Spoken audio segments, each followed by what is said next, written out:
Bonjour et bienvenue sur Marqueur, votre podcast 100% marketing durable, car je suis convaincue que le marketing durable, c'est le marqueur de la bonne santé des entreprises. Le marketing, c'est le cœur de l'entreprise avec la proposition de valeur, des produits ou services. Et gérer des projets marketing avec le cœur nous emmène plus loin dans la formulation d'une offre qui fait sens aussi bien pour vos clients que pour vos collaborateurs. Je m'appelle Diane Cantan et après plus de 20 ans en marketing et communication digitale, j'ai décidé de partager ces convictions en réalisant des épisodes en solo ou avec des invités où j'aborde les différents sujets de marketing durable, communication responsable, numérique responsable et plus largement des enjeux liés à la RSE. Alors c'est la semaine de la QVCT, la qualité de vie et conditions au travail du 17 au 21 juin 2024. Alors est-ce que vous saviez que 70% des salariés affirment que le mauvais état de santé mentale nuit à leur travail, selon le dernier baromètre de Malakoff Humanis de 2023. Évidemment, le rôle du manager est de s'assurer que ses équipes se sentent bien afin d'être efficaces au quotidien. Mais parfois, certains vont fixer des objectifs irréalistes, voire absurdes. Le dernier exemple en date, entendu pour une chargée de com, un objectif sur le nombre de leads obtenus sur le site web. Sachant qu'un objectif, normalement, il doit être SMART. Le SMART, spécifique, mesurable, atteignable, réaliste et temporellement défini. Et au vu des changements réguliers des algorithmes de Google, le premier moteur de recherche, la tendance ces prochains mois est plutôt à la baisse du nombre de leads en faveur d'une meilleure qualité du lead en lui-même. Donc, bref, il vaut mieux proposer un objectif de réalisation de campagne, par exemple, qui est pour que ce soit plus pertinent pour sa chargée de com, là où elle aura un vrai pouvoir d'action et ne sera pas frustrée dans son travail. Ce qui peut amener d'autres problématiques liées au RPS, les risques psychosociaux. Donc pour mieux comprendre cette santé mentale, psychosociale, aujourd'hui, j'ai invité Elisabeth Lafosse, dont c'est le job depuis longtemps. Bonjour Elisabeth. Bonjour Diane. Alors, est-ce que tu pourrais présenter à nos auditeurs quel est ton parcours et ensuite quel est ton job aujourd'hui ? Tout d'abord, merci de m'accueillir dans ton podcast Marqueur. Ravi. Je suis là avec grand plaisir pour parler de sujets qui m'animent depuis maintenant une quinzaine d'années. Oui, alors peut-être qu'on peut dire où est-ce qu'on s'est rencontrés. Si tu veux. À cette fameuse formation en vie avec l'équipe de choc de Catherine, Karine et Charlotte, auxquelles on échange beaucoup. Absolument. Et alors tu étais dans la promo des Intrépides, ça porte bien mon nom. Je vais te raconter comment je suis arrivée chez Envie parce qu'en fait, mon parcours est assez, on va dire, un petit peu exceptionnel, on va dire. Je suis infirmière, moi, de formation, un métier que j'aime profondément. Donc, infirmière de soins depuis les années 95. J'ai travaillé longtemps à l'hôpital et puis j'ai eu je suis devenue maman avec 4 enfants. Et à un moment, je me suis dit, travailler un week-end sur 2 en 12 heures, ça devenait compliqué. Donc, j'ai recherché quelque chose qui était plus en relation avec une vie de famille. Et on m'a dit, va donc en santé au travail. Enfin, médecine du travail, on disait ça à l'époque. J'avoue que c'était pour moi un univers complètement inconnu, avec beaucoup de jugements et de perceptions vraiment négatives sur le sujet. Et puis, j'ai rencontré un médecin du travail qui m'a embauchée en 2008 dans une grande entreprise du CAC 40 et qui a commencé à me décrire cette santé au travail. Et j'ai fait « waouh », ça c'était mon effet « waouh ». Donc, j'ai travaillé 15 ans en tant qu'infirmière de santé au travail au siège social à Rueil-Malmaison, une entreprise qui est très implantée dans le monde, mais qui a 2000 collaborateurs sur son site, sur son siège social. C'est pas neutre à gérer. Non. Et la particularité de cette entreprise, c'est qu'il garde encore, c'est peut-être le dernier des Mohicans, mais qui garde encore un service de santé au travail autonome, c'est-à-dire qui est au cœur du réacteur, si je puis dire, qui n'est pas externalisé. Tu sais, je sais pas si tu as la ref, mais Opération Cornet de Bif, ce film où les salariés sont envoyés pour passer leur visite médicale dans un camion, ce qui existe encore sur beaucoup d'entreprises. Nous, on avait la joie et aussi le dur travail de prendre soin des salariés au cœur du réacteur. Donc, le service de santé au travail, c'était un lieu où les gens venaient nous parler de leur santé et de leur travail. Donc j'y suis restée 15 ans. Et puis à un moment, je me suis dit, en fait, ça roule pas mal dans cette entreprise. Il y a des RH, il y a des préventeurs, il y a des gens qui s'occupent de l'inclusion, voilà. Mais du coup, est-ce qu'une plus petite entreprise est vraiment accompagnée sur ces sujets ? Et l'intérêt d'être dans une grosse boîte, c'est qu'en interne, il y a un service d'incubation qui accompagne les salariés qui veulent monter leur boîte. Donc j'ai tapé à la porte, j'ai dit les gars, j'ai une idée. Et ils m'ont accompagné pendant 9 mois pour un peu élaborer mon projet. Je suis passée en commission et ils m'ont dit ok, sauf que tu es infirmière, en termes de marketing, commerce, il y a peut-être un sujet à aller explorer. Voilà, où ils m'ont proposé Envie. Ils m'ont dit, on a entendu parler de Catherine Barban, sa nouvelle école des indépendants, est-ce que tu veux y aller ? Je dis carrément.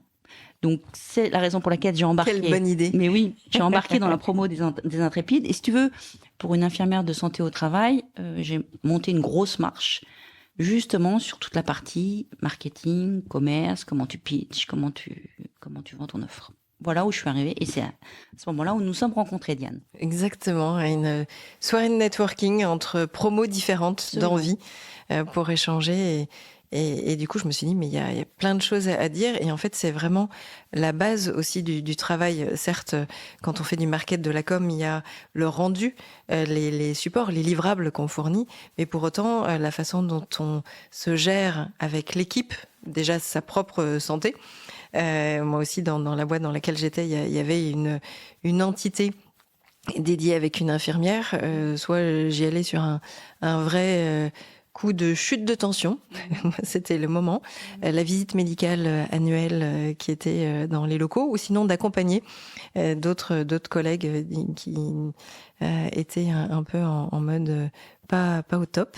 Mais sinon, on a assez peu de relations avec les infirmiers du travail. Et ça, c'est dans le cadre où on a une entreprise, un siège un peu grand pour plein de boîtes. En fait, non, ils se débrouillent tout seuls. Absolument. Absolument. Alors, justement, d'où l'idée, c'est que je me suis dit, pourquoi pas ne pas créer un cabinet, faire du conseil sur la prévention des risques psychosociaux. Donc, je me suis associée avec une autre infirmière avec laquelle j'avais travaillé dans ce groupe. Et nous sommes donc partis un petit peu. Notre mission, c'est de travailler en amont, en fait. L'idée, c'est de pouvoir agir en prévention plutôt que de rester sur une logique de réparation. Moi, dans mon poste d'infirmière de santé au travail, tu l'as décrit là à juste titre, souvent, j'étais sollicitée pour éteindre des feux. C'est-à-dire des gens qui étaient déjà abîmés par leur travail ou qui étaient déjà surchargés et qui n'avaient pas forcément des espaces dans lesquels ils pouvaient en parler.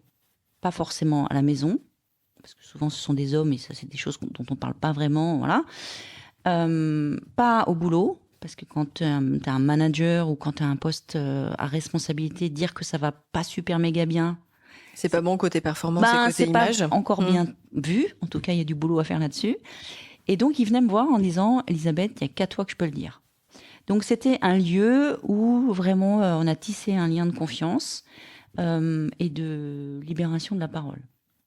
Et pourquoi on a réussi à le faire, c'est que on a fait beaucoup de sensibilisation en santé publique, pas uniquement sur les risques psychosociaux, mais du coup, on était assez vus, reconnus, on était plutôt sympa, voilà. Donc c'est comme ça que c'est parti.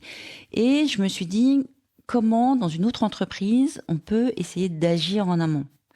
Alors le médecin de l'époque avec laquelle j'ai travaillé, parce qu'on était des infirmières et des médecins dans ce groupe, m'a dit Elisabeth, est-ce que tu veux faire partie d'un pôle de prévention des risques psychosociaux ? J'ai dit mais quelle bonne idée.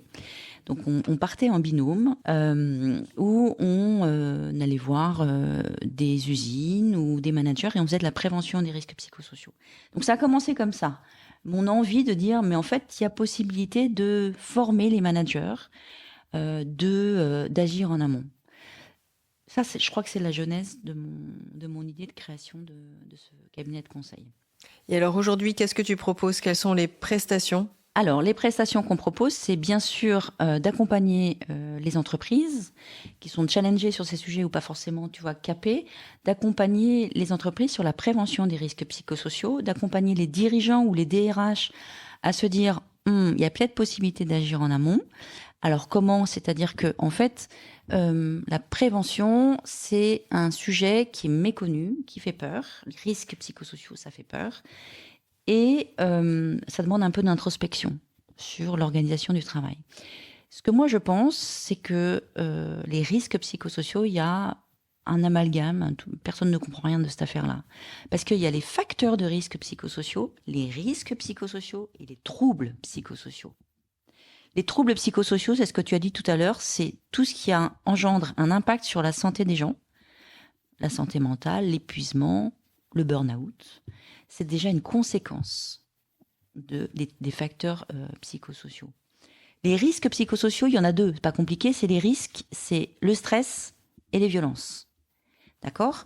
Et les facteurs de risques psychosociaux, c'est ce qui se joue dans le travail. Tu vois? Qu'est-ce que tu mets derrière? Alors, en fait, c'est parti de France Télécom. Tu te rappelles de cet épisode un peu tragique de France Télécom où il y a eu une vague de suicides énorme. Et à un moment, c'était Xavier Bertrand, qui était le ministre du Travail à l'époque, qui a dit, les gars, il faut quand même aller voir ce qui se passe. Et qui a mandaté un collège d'experts avec des psychologues, des sociologues, des RH, conduit par Michel Golac, qui sont allés voir ces histoires, parce que c'est quand même subjectif. Qu'est-ce qui se passe? Pourquoi les gens, à cause de leur travail, sont pas bien, sont jusqu'au suicide? Et ce collège d'experts a dit, OK, on a finalement extrait 6 grandes familles qui se jouent dans le travail. C'est l'intensité au travail, les exigences émotionnelles, les rapports sociaux, l'autonomie, les conflits de valeurs et l'insécurité au travail. Donc tu vois bien que ce sont des facteurs de risque qui sont inhérents à toute activité de travail. Tout le monde, dans son activité, quand il bosse, sont soumis à ces facteurs de risque. Donc l'idée, nous, avec Marie, mon associée, et avec notre cabinet qui s'appelle Laborescence, faut le nommer quand même. Labor, parce que ça peut gratter, tu sais, le labor. Le travail, la dureté. La dureté, voilà. Difficulté. Et si on apporte du sens, ça fait laborescence comme une arborescence. Et donc nous, on essaye d'accompagner les dirigeants on va aller bosser, aller chercher ce qui peut s'améliorer dans le travail, tu vois. Par exemple... Donc ça, tu le vois au niveau de l'organisation en tant que telle ou au niveau personnel du dirigeant? Alors non, au niveau de l'organisation. Parce que moi, intimement, je suis persuadée qu'il y a des possibilités d'agir sur l'organisation pour éviter que ça ait un impact sur la santé des gens. Par exemple, l'intensité au travail, on sait qu'une des majorités des choses qui ennuient les salariés, c'est quand même la charge de travail. Tout le monde t'entend dire je suis sous l'eau, enfin tu vois dans le langage courant. Exactement. C'est quoi? Comment est-ce qu'on peut agir sur ces charges de travail? Mais il y a plein de choses à faire. Déjà une charge de travail qui est mise en discussion avec un manager qui écoute ce qu'est en train de vivre ses salariés, elle est beaucoup mieux vécue. Si on parle de ce qui se joue dans la charge de travail, si le manager dit vas-y, raconte-moi, c'est quoi ton sujet? Comment je peux t'aider? Comment je peux élaguer? Comment on peut mettre une intelligence collective pour résoudre ton problème? Tu vois, c'est facile. En tout cas, il y a des solutions avant que les gens s'épuisent.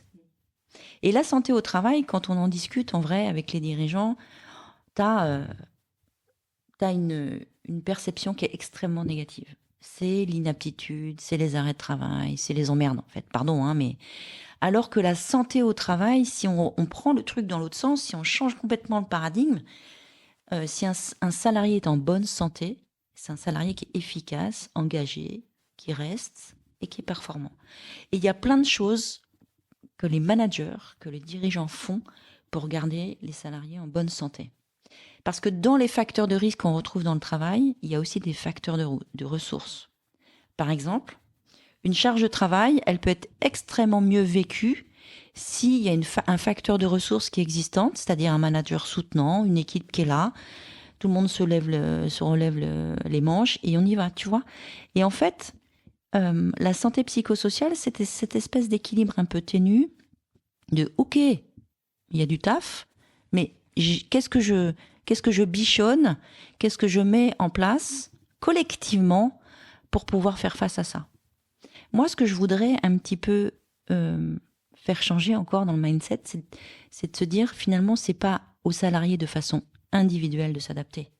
Mais c'est vraiment à l'organisation du travail de mettre des choses en place pour aider le salarié. Exactement. Mais alors, qu'est-ce qui pourrait être mis en place, justement? Alors, des espaces de discussion, par exemple. Tu vois, nous, c'est ce qu'on propose. C'est comment, ensemble, on peut parler de ce qu'on vit dans le travail, de ce qui se passe dans le travail. Moi, je pense qu'il faut fondamentalement écouter les managers sur leur travail, leurs problématiques métiers, leurs problématiques relationnelles, parce qu'ils ont tous les mêmes. Et quand tu mets autour d'une table des managers et qui disent moi j'ai ça comme problème et moi j'ai ça comme problème, moi j'ai une idée, c'est de l'intelligence collective en fait, tu vois, et les gars se disent mais tu fais ça comme ça, mais c'est fabuleux, et donc il y a une espèce d'émulation qui se produit sur je suis pas seule, il y a des façons d'agir. Après, nous, ce qu'on offre chez Laborescence, c'est de la formation, de la sensibilisation auprès des dirigeants et des comités de direction, parce que il y a forcément il faut qu'il y ait un sponsoring là-dessus. Si le dirigeant est complètement fondamentalement persuadé que l'humain, son potentiel humain, c'est celui-là qui fait marcher sa boîte et pas autre chose, il y met le paquet. Il y met le paquet sur je comprends ce qui est en train de se jouer, si j'arrive à me saisir de ce que je peux améliorer dans le travail, il y aura moins d'impact sur la santé de mes collaborateurs, donc moins d'absentéisme, moins de turnover, plus de fidélisation. Les gens vont rester. Et puis, il va mettre un peu en place quelque chose qui est à la sortie du Covid, si tu veux, les gens se sont dit tout peut basculer. Et donc, il y a un rapport au travail qui a changé. Et ça... ça, tu l'as senti vraiment depuis 2020? Mais évidemment, les gens sont dans une attente de sens, d'écoute, voilà, c'est pas... Ou d'attention, équilibre vie pro, vie perso. Alors, l'équilibre pro-vie perso, évidemment. Alors, le télétravail, à mon avis, c'est quelque chose d'intéressant. Mais je me souviens d'avoir une discussion avec un DRH qui disait, à la sortie du Covid, c'est bon, maintenant, on va ramener les gens au boulot. Mais je lui disais, mais en fait, quand ils étaient en télétravail, ils bossaient. C'est pas une histoire de lieu, c'est une histoire de flexibilité. Alors, le cadre, l'entreprise doit donner un cadre, mais laisser une flexibilité aux salariés. Et il y a plein de gens maintenant dans les boîtes... sur les recrutements qui disent mais alors vous avez combien de jours de TT chez vous? Voilà. Mais ça fait partie des critères, au-delà du salaire ou du job ou de la mission. Bien sûr. C'est à quel moment il y a eu cette écoute de mon équilibre vie pro vie perso, parce que j'ai apprécié de pas faire 1 heure de transport, voilà. Je pense qu'une entreprise qui a compris ça, c'est-à-dire que en fait je parle souvent de ces histoires de couches de lasagne dans la santé psychosociale, parce qu'évidemment, tu as des couches personnelles, évidemment, tu as des couches professionnelles. Souvent, j'entends des gens qui me disent « Ouais, mais elle a fait un burn-out, c'est parce que... elle est divorcée ou elle a des problèmes avec ses enfants. » Voilà. Oui, et on s'en fout, en fait, parce que à quel moment l'entreprise, elle est soutenante là-dessus? Est-ce qu'elle a une politique d'aide aux aidants?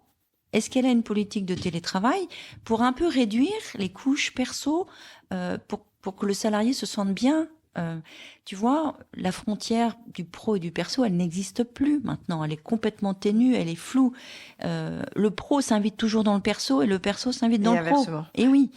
Et donc, une entreprise qui a saisi ça, qui met des choses en place, elle fidélisera bien sûr. Et il y aura un vrai intérêt à rester dans cette entreprise. La peur du manager ou du dirigeant, c'est l'abus par rapport à ça. C'est de se dire, si je laisse un bout du bras, il va me prendre tout le bras en entier. Quoi. Mais c'est vrai, c'est sûr. Mais moi, dans ma vie, j'ai vu plus de gens qui venaient bosser avec des histoires personnelles ou des histoires de santé de malades, c'est le cas de le dire, plutôt que de gens qui abusaient du système, tu vois. Pourquoi ? Parce que je pense, moi, fondamentalement, que le travail est un facteur de santé. Le travail, c'est par lequel tu t'accomplis, tu te réalises. Tu sais, la chanson d'Henri Salvador, le travail c'est la santé, et tu t'enlèves la partie ne rien faire, c'est la conserver. J'y crois pas. J'y crois pas, parce que on sait que la santé mentale des gens qui sont sans emploi est encore pire que les gens qui sont en emploi. Donc, comment on fait pour travailler sur l'organisation du travail, pour garder les gens en bonne santé, qui soient motivés, engagés, performants, et parce que ils savent bien que l'entreprise c'est pas le monde des bisounours, qu'il y a des objectifs à tenir, il y a des choses, des attendus, des objectifs. Alors tu parlais des objectifs SMART. Évidemment que ça, c'est un peu dans le monde un peu rêvé. On sait bien que dans la vraie vie, c'est pas toujours comme ça que ça se passe. Mais si on en parle avec les managers, si on en parle avec les dirigeants, que si vous continuez à faire n'importe quoi sur des objectifs qui sont intenables, les gens vont se fatiguer, ils vont se foutre en arrêt et vous allez tout perdre. Tu vois, alors peut-être que c'est quelque chose que j'invente, mais pour avoir discuté avec beaucoup de dirigeants et des RH, ils comprennent ça maintenant. Maintenant, c'est comment on le met en place. Ouais. Tu vois ? La santé, l'OMS, en 1947, dit c'est un complet état de bien-être physique, mental et social. On est bien dans notre sujet là. Social, c'est l'environnement de travail. Alors, c'est marrant parce que la santé mentale, pour moi, c'est un peu réducteur. Et en tout cas, ça fait peur. C'est un peu comme les risques psychosociaux. Non, mais la santé mentale, tu vois tout de suite le psychiatre. Exactement. Et donc l'asile de fous en mode mais non, mais finalement tout va bien, puis c'est normal parce que comme mon collègue, il est dans la même situation que moi. Et puis c'est encore une problématique. Il n'y a rien à changer. Individuelle, tu vois. Et donc je pense que les entreprises, enfin toutes n'y vont pas encore. Il y a de la formation du secourisme en santé mentale. Ils se disent ok d'accord, mais ça va être pour les psys quoi, pour les fous. C'est quoi ? Il y a des obligations réglementaires, légales ou des choses comme ça ? Il y a des obligations. C'est fortement conseillé. Le secourisme de base, hein, tu vois, nous, ça fait partie des choses que nous on peut proposer aux entreprises. C'est comment tu prends en charge, par exemple, les risques, en tout cas les troubles physiques, en formant des secouristes, qui sont un peu les yeux, les oreilles dans les open space. Il y a quelqu'un qui se tient à la poitrine, mais qu'est-ce que tu fais ? Comment ? Donc ça, c'est important de les former. Et maintenant, alors c'est une recommandation, on peut aussi former en santé mentale. Mais tu vois, ce sujet-là, pour moi, c'est encore quelque chose qui se met en place sur un peu une fin de course. C'est-à-dire qu'on met en place des choses qui sont dans une logique de réparation. C'est quelqu'un qui pète un câble parce qu'il a eu son entretien individuel, il est en larmes, il a une crise d'angoisse. Ok, qu'est-ce que je fais ? Est-ce qu'il y a quelqu'un qui, dans l'entreprise, est capable de le prendre en charge, de l'écouter ? Voilà, c'est bien. Mais si on pouvait déplacer le problème sur pourquoi il pète un câble, qu'est-ce qui se passe ? Ça serait mieux, selon moi. Ouais, c'est toujours cette notion de prévention ou d'être proactif ou réactif. Donc on a besoin de solutions pour les deux. Exactement. Et du coup, tu interviens, toi, sur les deux. Voilà. Alors moi, la prévention primaire, c'est-à-dire qu'on agit avant que tout se parte en sucette. La prévention primaire, c'est, tu sais qu'il y a une obligation réglementaire des entreprises de faire l'évaluation des risques. Le fameux document unique. Exactement. Alors, DUERP. Absolument. Donc l'évaluation des risques physiques, les entreprises savent le faire. Globalement, c'est quelque chose, voilà, la loi 41-21 du Code du travail dit l'entreprise doit protéger la santé et veiller à la sécurité de ses salariés. Les risques physiques, pas de problème. S'il y a un risque de chute, on sait quoi faire. En revanche, les risques... Ou de pénibilité, de porter des choses... On sait globalement mettre en place des actions qui vont prendre en compte les risques, ou en tout cas les éliminer et mettre en place des choses qui vont réduire le risque. Les risques psychosociaux, on n'y est pas, hein, clairement pas. C'est fait sur un coin de table parce que c'est réglementaire.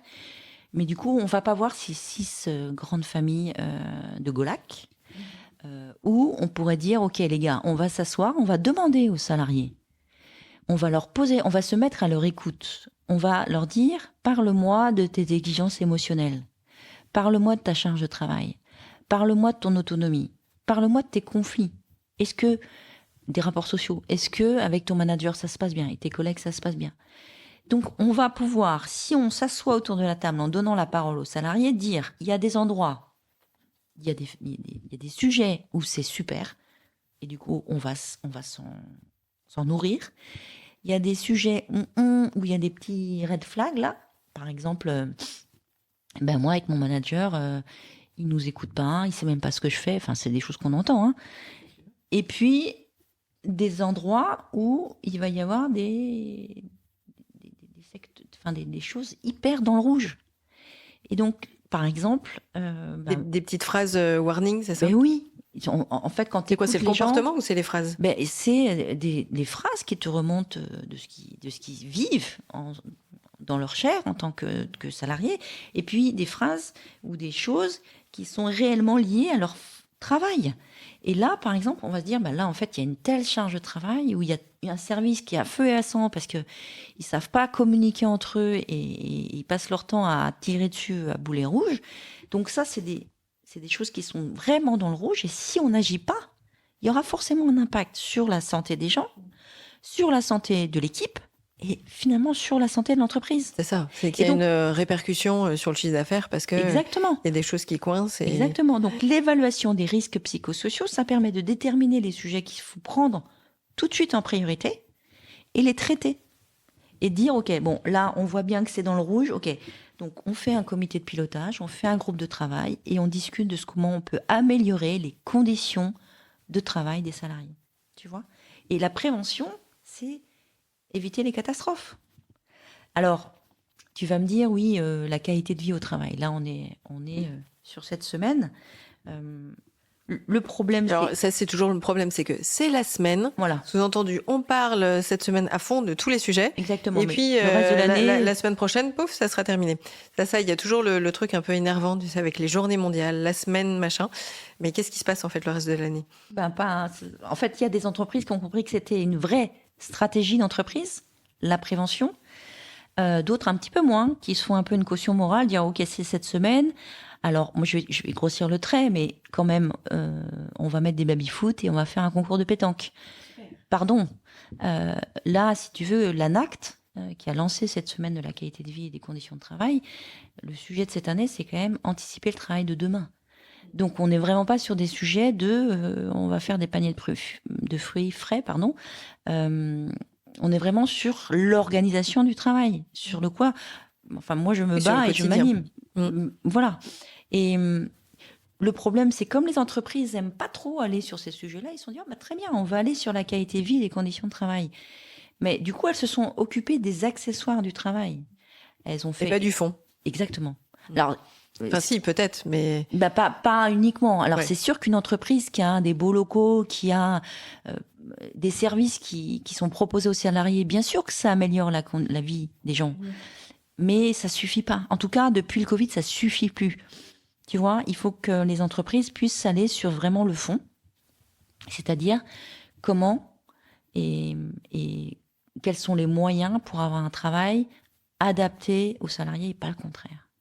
Et alors, dans ton optique d'accompagnement, ça signifie, par exemple, si tu mets cette cellule d'écoute, c'est quoi ? C'est une cellule d'écoute qui est dispo en distanciel où tu peux appeler discrètement quand tu veux, ou c'est toi qui te déplaces sur place en disant je suis là tel jour et vous venez quand vous voulez et c'est discret. On a plusieurs offres. Notre offre phare, c'est de pouvoir faire cette évaluation des risques psychosociaux, une espèce de cartographie dans l'entreprise.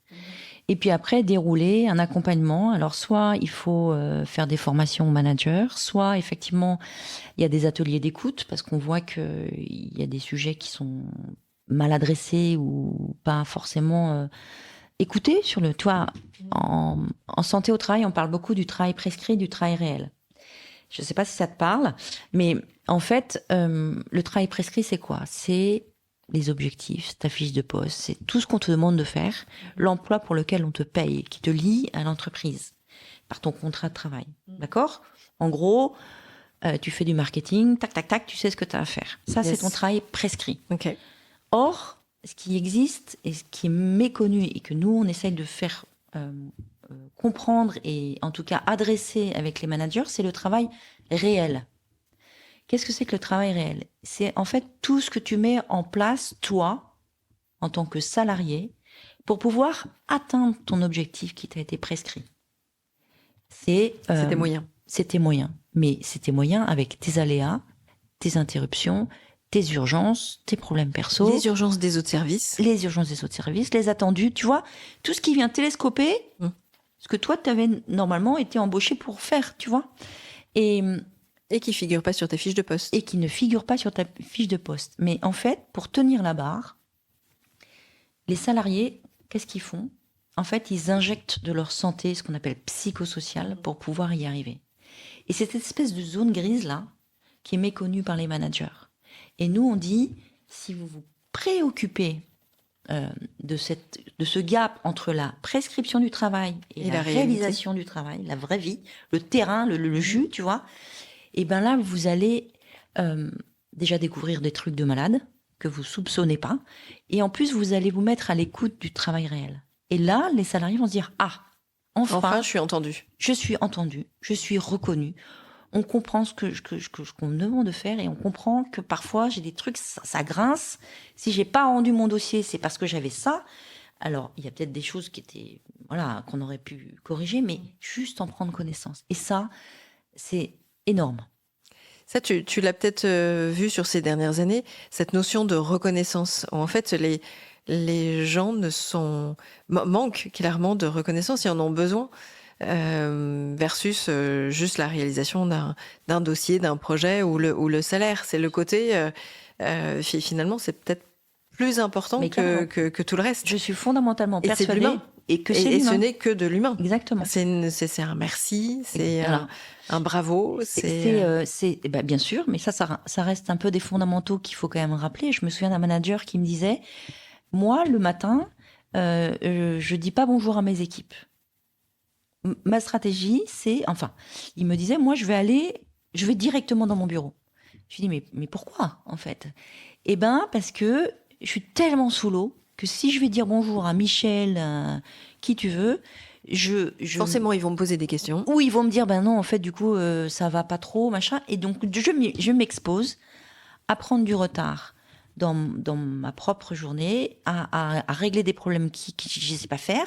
Donc, ma stratégie d'adaptation, c'est, je dis bonjour et je ne demande pas comment ça va. Et donc, tu vois, qu'est-ce que perçoit le terrain là? Notre manager, c'est un con, il nous dit même pas bonjour. C'est ça. Alors que lui, c'est sa stratégie d'adaptation parce que lui-même est pas bien. Tu vois, moi, pour avoir vu dans ma vie aussi, un manager qui se lève le matin et qui dit qu'est-ce que je vais pouvoir faire comme merde, ça n'existe pas. Non, mais c'est vrai. Faut vraiment être vicieux, sinon. Ça existe, mais un manager toxique, je crois que c'est vraiment un manager qui est pas bien non plus. Bien sûr qu'il fait des trucs qui sont forcément pas très adaptés. Tu vois, dans cette situation-là, il y a une espèce de non-compréhension d'une communication qui est rompue, un lien qui n'est plus, qui s'effiloche. Mais si on met tout le monde autour de la table, et si le manager, il peut expliquer qu'en fait, lui, sa vulnérabilité, c'est qu'il est aussi sous l'eau, c'est pas perçu pareil par son équipe.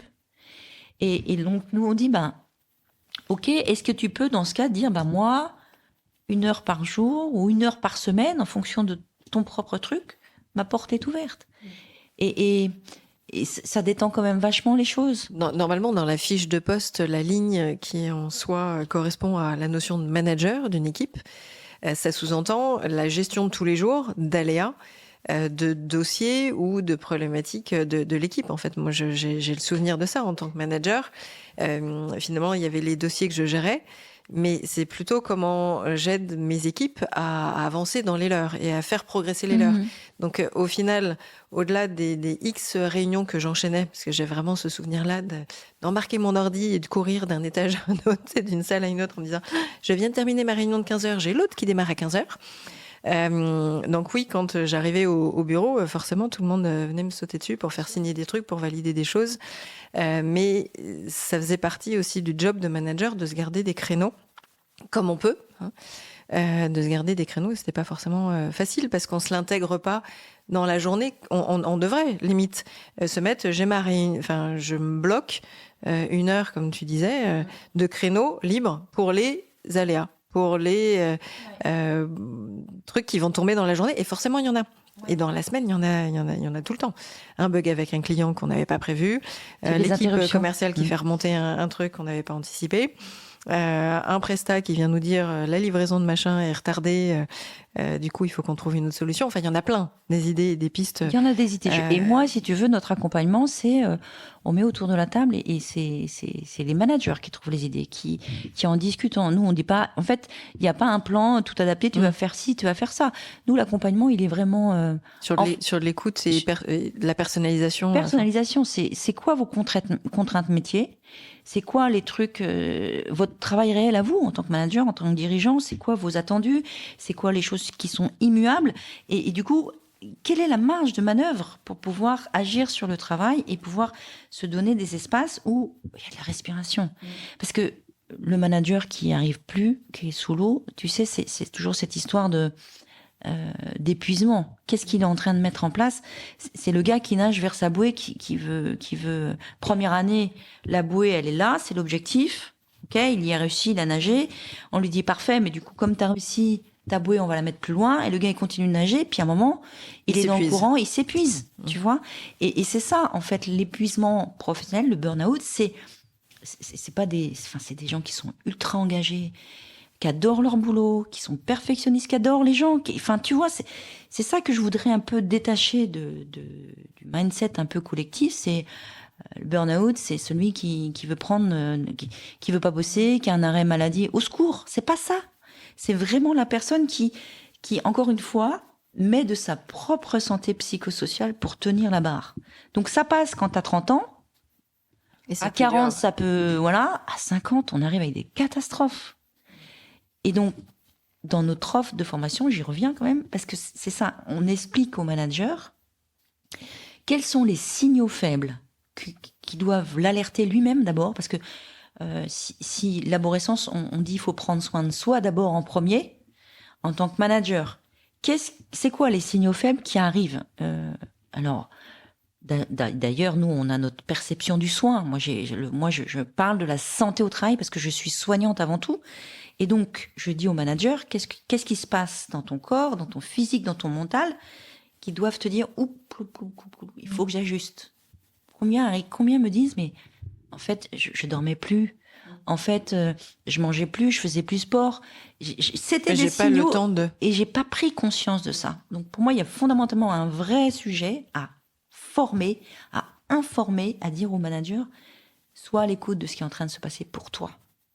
Dans cette même étude, dans cette même étude là que je citais tout à l'heure sur les 70% de salariés que le mauvais état de santé mentale nuit à leur travail, il y en a 46% qui parlent de troubles du sommeil, d'insomnie. Absolument. Fatigue chronique à 40%, les troubles anxieux à 32%, la dépression en tant que telle à 28% et le burn-out à 24%, ce qui est énorme en fait. À peu près 2 millions de salariés qui sont quand même touchés par le burn-out. Donc pour moi, on peut plus continuer comme ça. À un moment, il faut et on peut pas dire que c'est de la responsabilité individuelle. C'est une responsabilité collective sur laquelle il faut qu'on travaille. Ouais, il faut trouver cet équilibre. Moi, je me souviens, pendant X années, je partais tôt le matin, je rentrais tard le soir, donc je voyais mes filles très peu. Et quand j'ai décidé de me mettre à mon compte, c'est aussi pour une question d'équilibre vie pro, vie perso, de me dire, bah oui, je peux les voir le matin, je peux avoir le débrief de leur journée le soir quand elles rentrent de l'école. Et surtout, ce que je me suis autorisée à moi, c'est des temps de moments de détente. Je fais de la danse 2 fois par semaine et j'adore ça. Et ça me fait un bien fou. En fait, aussi bien physiquement, mais mentalement, j'en ai besoin. Alors, on se retrouve, on est un groupe de copines au top. Donc, il y a une vraie affection là-dessus. Donc, c'est hyper important pour moi. Mais voilà, il y a ce 2 volets, mais je ne me l'étais jamais autorisée avant. Parce que des horaires trop grands... qui, dans la semaine, ça ne rentrait pas. Et après, le week-end, t'es naze. Si tu fais le côté classique des mamans, les devoirs, les courses, les lessives, voilà, et puis des moments entre copains dans la famille. Enfin, et du coup, des moments pour moi, je m'en octroyais assez peu. Et là, on revient sur cette histoire de facteurs de risque et de facteurs ressources qui sont complètement opposables de façon individuelle. Si tu expliques au manager qui prend conscience des signaux faibles qui arrivent, tu vois, les troubles. En fait, quand ton corps commence à causer, si tu l'écoutes murmurer, c'est que tu l'auras pas à l'entendre hurler, tu vois. Et donc, la sémantique est géniale. Moi, j'adore la langue française. J'en ai plein de dos, ça me prend la tête. Voilà, moi, c'était vraiment ce que j'expliquais aux gens, aux salariés qui étaient assis en face de moi. Je dis, comment tu dors? Qu'est-ce que dit ton entourage? Est-ce que tu fais du sport? Et non, mais ça, j'ai plus le temps, tu vois. Et là, à un moment, les gars, si vous faites rien, vous allez dans le mur. Donc, c'est faire prendre conscience que il y a des impondérables si tu veux tenir. Et si tu aimes ton boulot, c'est presque vital de se dire, si j'aime mon boulot, il faut que je prenne soin de moi en premier lieu. Alors tu me diras, oui, mais il y a des gens qui sont à fond, et on en connaît, hein. Tu te dis, mais qu'est-ce qui fait marcher, c'est quoi? Tu penses à Catherine, par exemple? Non, comme ça. Qu'est-ce qui fait marcher Catherine, tu vois? C'est quoi sa Duracell? Mais, ok, très bien, moi j'ai pas de problème avec ça. Mais en revanche, il y a des signaux qui sont en train de parler sur ton corps ou sur ton entourage. Moi, je disais souvent aux salariés, c'est pour ça que mon témoignage de terrain d'infirmière de santé au travail, c'est ce que j'ai vu, parce que j'ai vu des gens, plus de son, plus d'image. Ouais. Tu sais, ils disaient, ça fait plus de possible. Ils ouvraient l'ordinateur, et c'était l'effondrement physique, mental, tout. Et donc, c'était 9, 1 an, 2 ans d'arrêt. Donc, il y a quand même des choses qui sont arrivées avant, auxquelles il faut être un peu à l'écoute. C'est de se dire, bon, ok, ça, il faut que j'ajuste. Ça, il faut que je me remets à faire du sport. Et si ma femme ou mon conjoint me dit, t'es chiant, en fait, tu veux plus rien faire, tu veux plus sortir, tu travailles H24, écoutez, parce que c'est eux qui vous connaissent le mieux. Le problème de cette espèce d'engrenage dans lequel les gens se trouvent, c'est que ils sont dans le déni. Et c'est un peu, je suis superwoman, je suis superman, et mais tais-toi, ça va pas m'arriver, ça n'arrivera pas aux autres. Et le risque, c'est que la spécificité du burn-out, c'est par définition, tu te prends un mur. Et tu l'as pas forcément vu venir. Et c'est violent. En fait, tu as un impact très très fort. Je les ai vus, les gens, ils étaient dans le garage, ils disaient, viens me chercher, je sais pas ce qui se passe. Je suis bloquée, je peux plus avancer. Donc, c'est pas quelque chose. Alors, ça se met en place de façon insidieuse, mais par rapport à une dépression, je donne toujours un peu cet exemple du gars qui est sur le bord le mec qui nage là. Celui qui est en dépression, il voit la bouée, il y va pas. Tu vois, il rentre même pas dans l'eau parce que c'est too much. C'est impossible pour lui. Alors que le gars qui est en pré-burnout, il va tester. Exactement. Donc, on est sur encore cette histoire de facteur ressources, facteur de risque individuel. Qu'est-ce que je mets en place pour être sur cet équilibre? Je me souviens quand je voyais les gens en consultation, je leur disais quel est ton niveau sur 10 de satisfaction au travail? En gros, comment tu t'éclates? Donc, la personne qui me disait je suis à 9 sur 10. Tout va bien. Tout va bien, madame la marquise. Ok, je dis très bien. Maintenant, une autre question. Quel est ton niveau de stress? Tu te rappelles, le stress, c'est un des risques. Beaucoup de boulot, facteur de risque, charge de travail, risque, stress. Quel est ton niveau de stress si 10 est le full stress? Ah non, mais moi, je suis pas stressée, je suis à 2 sur 10. Ok, satisfaction à 9. Tout va bien. Tout va bien. Celui qui dit, en fait, je suis à 9 sur 10 en stress, tu vois bien que là, il est sur une ligne de crête.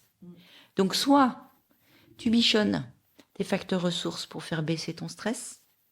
Et là, c'est là où peuvent intervenir la méditation, le stress, le yoga, les gestions du stress, le yoga, tu vois. Ou du sport, des sessions de sport. Voilà, quelque chose que tu mets en place de façon individuelle pour gérer ton stress et le faire baisser. Ou alors, tu fais dans le travail, tu te dis, OK, qu'est-ce que je pourrais mettre en place dans mon activité qui pourrait faire baisser aussi mon niveau de stress? Donc, moi je leur dis, faites l'exercice assez régulièrement. J'en suis où? Est-ce que je suis en train de basculer de l'autre côté, c'est-à-dire mon stress qui monte à 10 et ma satisfaction qui est à 3? Ça, c'est plan hors sec. Tu vois? Parce que tu peux pas vivre sous stress en permanence. Parce que le stress sur la santé a toujours un impact. Tu peux avoir un stress, ce qu'on appelle le stress positif, ponctuel. Tu vois, t'as une présentation, t'as un rendez-vous important. Prise de parole en public, on est d'accord. Prise de parole, t'as les mains moites, t'as le cœur qui bat à 150, mais une fois que c'est lancé, le pic de stress rebaisse et voilà. Quand tu vis en pic de stress en permanence, tu as ton cortisol qui s'emballe, enfin, c'est physiologiquement explicable, et donc du coup, tu as forcément un impact sur la santé. Tu vois, et l'idée, c'est de se dire, ok, je peux pas continuer comme ça. Qu'est-ce que je mets en place pour pouvoir faire mon autorégulation? Donc, il y a une prise en charge individuelle, mais collectivement, dans l'entreprise, qu'est-ce que l'entreprise met en place pour faire baisser les niveaux de stress dans les équipes? Donc, on prend soin de soi en tant que manager, en tant que salarié. On prend, du coup, une fois qu'on comprend comment on fonctionne, tu sais, c'est les fameux life skills, compétences psychosociales, qui je suis, comment je fonctionne, tu vois. Quand j'ai compris ça, je suis en mesure d'écouter et de prendre soin de mon équipe. Mais pas dans l'inverse. Parce que sinon, tu es dans le sauveur, tu veux tout gérer de ton équipe et tu t'en remets sur le paletot. Donc, je prends soin de mon équipe et en même temps, je prends soin du travail. Ouais, les deux. Les trois. Les trois. Prendre soin de soi. Oui, soi, prendre soin son de équipe et le travail. Et Donc nous, là, j'imagine les auditeurs qui sont en train de se dire, alors, sur mon échelle de 1 à 10, j'en suis où? Attention, alerte, va falloir que j'appelle Elisabeth. Alors, en tout cas, je crois que c'est une prise de conscience importante à avoir et que clairement, c'est en train de bouger depuis le Covid. Clairement, les gens se disent, non, mais je ne vais pas continuer comme ça, en fait. C'est plus possible. J'ai besoin d'autre chose. J'ai besoin de pouvoir trouver mon équilibre en famille, dans mon sport, voilà. Mais un peu, je vais me tuer. Enfin, je vais faire. Il y a que le travail qui compte. Ça n'existe plus. Et les entreprises doivent comprendre ça, je pense, vraiment. Moi, j'ai le souvenir de groupes d'amis de mes parents où les hommes ayant bossé à fond, t'as l'âge de la retraite qui arrive, gros pépin de santé. Exactement. Et souvent, c'est assez ce qui se passe. Et ils sont plus là, voilà, peu de temps après la retraite, alors que ils avaient envie encore de faire plein de choses, forcément. Et du coup, c'est parce que t'as trop tiré sur la corde et t'es sur un rythme tellement soutenu que au final, quand la retraite arrive, t'as le corps qui lâche et du coup, c'est compliqué. Alors évidemment, tu demandais tout à l'heure, nous, pour les dirigeants, on a écouté les gens toute notre vie, Marie et moi, quelle que soit la position dans l'entreprise. Et effectivement, on propose une espèce de ligne d'écoute un peu gold sur les problématiques que le dirigeant peut avoir dans en santé. Et nous, on est en mesure de dire, écoute, là, j'écoute ce que tu es en train de me dire. Là, je suis inquiète pour ta santé, il faut que tu consultes. Tu vois, on est peut-être la marche un peu intermédiaire avant. Plus facile que de prendre aller voir un médecin ou aller voir un psychologue. Et nous, on s'inscrit toujours sur les problématiques. Dis-moi ce que tu vis dans ton travail et je te dirai comment tu vas. Problématique terrain. Exactement. On vient du travail réel, tu vois. Ouais. Oui, parce qu'après, il y a toujours le côté, oui, mais si je démarre, le psy va me proposer X séances, je vais jamais m'en sortir. Alors, quelquefois, j'ai pas forcément envie, parce qu'il y a un déni quelque part sur autre chose. Donc là, c'est une étape intermédiaire de pouvoir se poser des questions par rapport à son job en tant que tel.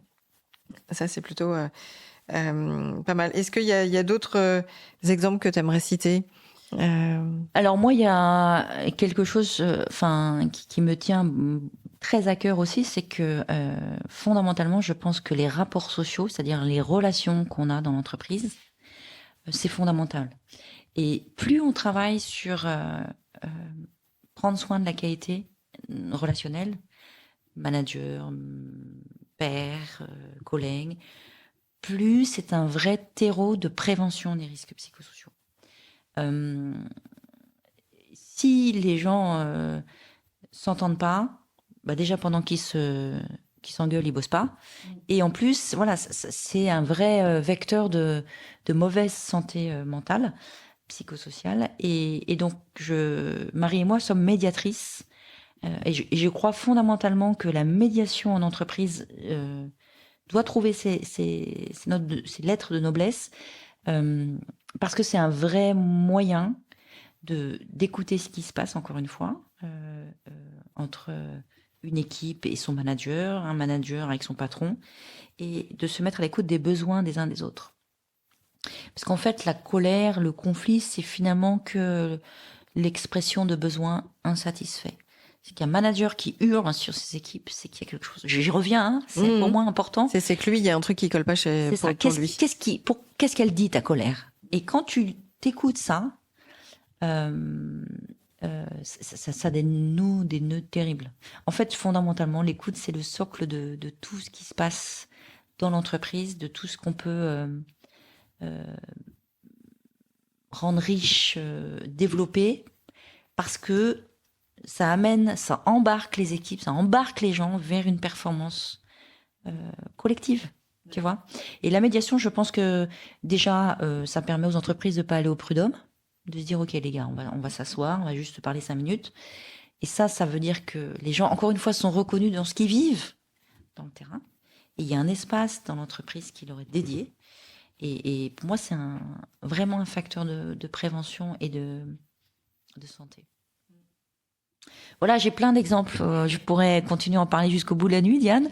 Mais vraiment, je pense que c'est un puissant moteur de ce qu'attendent les gens, de sens. Et puis, c'est tout bénef, voilà, sur la performance de l'entreprise. Ouais. Voilà. L'écoute. Ouais. Là, c'est aussi dans les mêmes sujets qu'un épisode avec Marion et puis un aussi récent avec Christophe, ou même sur le côté sophrologie avec Catherine Auguste, une autre Catherine que j'ai invitée l'an dernier.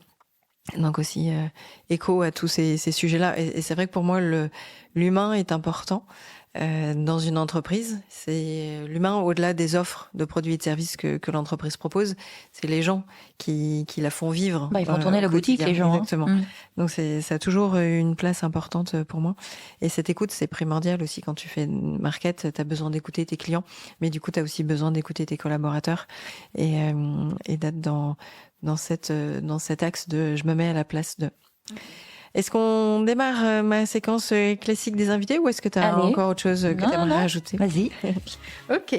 Alors, la question classique de mon podcast se nomme marqueur, qui signifie que c'est le marketing durable et le marqueur de la bonne santé des entreprises. Tu vois, on parle de bonne santé. Mais pour moi, c'est le marketing durable qui est aussi lié au cœur de l'offre, et aussi parce que quand on fait les choses avec le cœur, on embarque les gens plus loin. Est-ce que ça t'inspire des choses? Forcément, j'ai l'impression qu'on en a parlé pendant tout l'épisode. En fait, ça m'inspire beaucoup de choses. Surtout, ce qui moi, ça me fait dire, c'est que ça me donne beaucoup d'espoir. Parce que l'impact durable du marketing, c'est aussi l'impact que, comme on a dit tout à l'heure, les gens, ça fait tourner la boutique, c'est eux qui tiennent les rênes, avec bien sûr le dirigeant, le manager, le RH. Parce que les RH aussi, il faut prendre soin d'eux aussi. Ils ont un rôle vraiment pivot. Donc moi, ça m'inspire beaucoup d'espoir sur la suite. On parle beaucoup du future of work. C'est pas que l'IA en fait, le future of work, c'est aussi comment l'humain est remis un peu au cœur, quoi. Et dans toutes ces comment. L'aide de noblesse aussi. C'est ça. Voilà ce que ça m'inspire, de l'espoir. Bon, ça c'est chouette. J'adore être optimiste et j'ai plein d'espoir pour l'avenir, même s'il y a plein d'autres personnes qui essayent de peindre un tableau un peu sombre ou un peu noir sur l'avenir. Moi, je préfère être dans l'action. Exactement. Et dans des actions positives et constructives. Est-ce que tu as des campagnes de pub qui t'ont inspiré aussi, où tu dis, tiens, voilà, on parle un peu d'espoir ou des choses qui t'ont fait vivre des émotions? J'ai vu des pubs qui m'ont fait vibrer sur l'inclusion, par exemple Decathlon, qui pour les Jeux Olympiques met toutes ces places handicapées avec le pictogramme du fauteuil roulant, tu sais, tu connais comme moi, voilà, mais qui rajoute aussi une fonction d'une activité paralympique. Je trouve ça chouette. Moi ça m'émeut parce que on parle de l'humain avec une modification du mindset. On parle beaucoup d'inclusion, mais en fait, c'est quoi dans la vraie vie l'inclusion? Voilà. Ou Ikea qui fait une pub sur les relations toxiques Moi, quand ça parle de l'humain, quand ça embarque l'humain pour changer les mentalités, moi, ça me touche beaucoup. Ouais. Tu dis, tiens, et là, il y a une marque qui s'engage. Exactement. Et qui, en tout cas, via la pub, a envie de faire bouger les choses. Ouais, et puis ça, c'est des messages puissants, je trouve, qui sont délivrés. Donc moi, ça me touche beaucoup à chaque fois. Bien. Est-ce que tu as un éco-geste que tu aimerais nous partager ou que tes enfants, tes 4 enfants font ou que tu recommandes à tes enfants? Alors, c'est vrai que j'ai pris conscience de ça assez récemment, en vrai. Alors nous, on est 4, hein, donc déjà en termes de déchets et tout ça, on pète un peu les scores. Mais il y a plein de trucs que je mets en place et qui sont très très très portés par mes enfants. Mais après, j'ai l'impression de faire des micro-machins, tu vois. Mais bon, j'essaye de prendre mon vélo le plus possible. On a vachement réduit la consommation de viande, et pourtant c'est des viandards chez moi. Voilà, des petits trucs. Finalement, oui, cette histoire de colibri quand même. Hein, mais bon, on essaye de réduire. J'ai fait mon calcul d'empreinte carbone, et il y a du taf encore. Ouais. C'est bien, ça signifie qu'il y a une vraie prise de conscience. Ouais. Et donc, si tu as ton objectif, tu as tes plans d'action derrière, mettre en place et à sensibiliser. Ouais, mais j'ai encore du chemin à parcourir. Mais tu vois,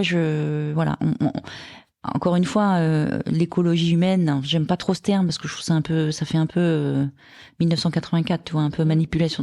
Mais voilà, moi, c'est aussi ça, c'est dans l'avenir, dans le future of work, qu'est-ce qu'on met en place comme un peu éco-geste entre nous, quoi, en termes de relations, pour que ça aille vers le mieux. Voilà. Pas forcément un éco-geste vis-à-vis de la planète, mais déjà vis-à-vis de soi-même. Ça de respect, d'écoute. Moi, ça me paraît. Qui font partie des bases pour moi du civisme ou du bien vivre avec l'autre. Oui, mais que souvent on oublie. Je pense qu'il faut rappeler les fondamentaux, hein, le bon sens parfois. C'est ça qui est ouf, c'est qu'on sait à quel moment on a perdu. Moi, ça me fascine. À quel moment c'est devenu si individualiste, si tu vois, il y a encore un peu de bon sens paysan à remettre dedans, quoi. Les fondamentaux. Et alors, last question. Quel invité tu penses pour un prochain épisode de Marqueur? Alors, je réfléchis à cette question. Je trouve que Nicolas Duhep, alors beaucoup, c'est un dirigeant que tu connais? Alors que j'ai rencontré, que j'ai beaucoup écouté, qui a écrit un bouquin et que tu vois assez partout.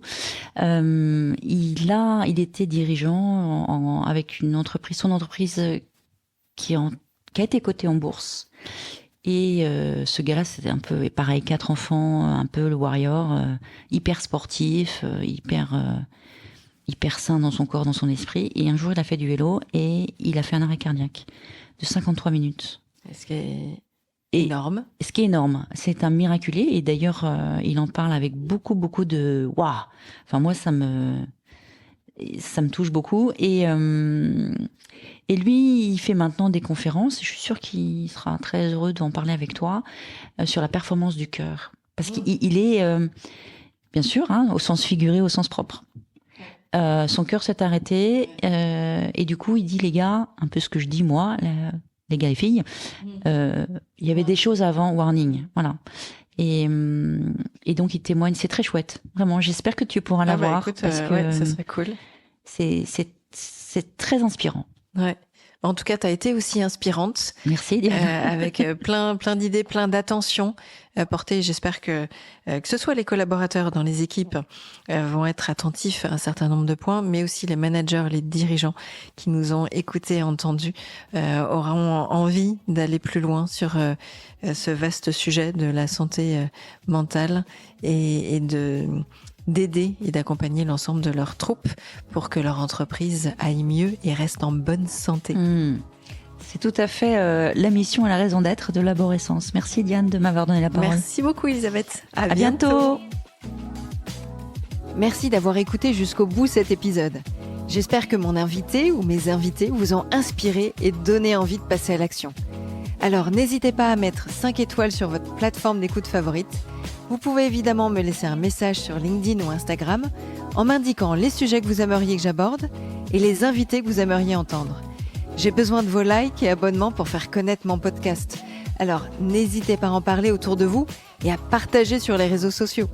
Allez, je vous dis à très vite. Ciao!